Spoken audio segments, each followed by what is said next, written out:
para nós, não vou contar a ninguém, segredo nosso, já passou muito tempo.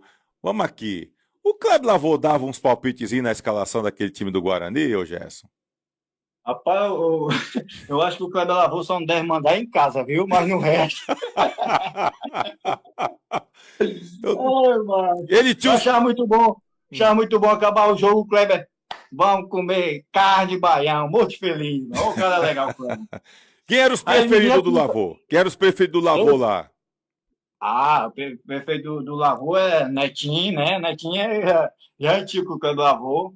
Aí também com o Marcinho, o Zé Augusto, né? Mais chamei. Mas depois que a gente começou a jogar, aí todo mundo bem, aí pronto. Vamos com alegria medonha. Acabava o jogo, ele era logo nós para comer um baião. Mas também ele, quando me vê, que faz tempo que eu não vejo ele, ele diz logo assim: rodou, mas não paga uma cerveja para mim. Aí eu digo: aí, tu me quebra. Ei, para alimentar Kleber de cerveja, aí quebra, não quebra não? Eu não sei nem se ele bebe mais, mas no tempo, meu Deus do céu. Quem eram os adoradores da Tanto que noite da. ele me levou pro Guarani. Diz.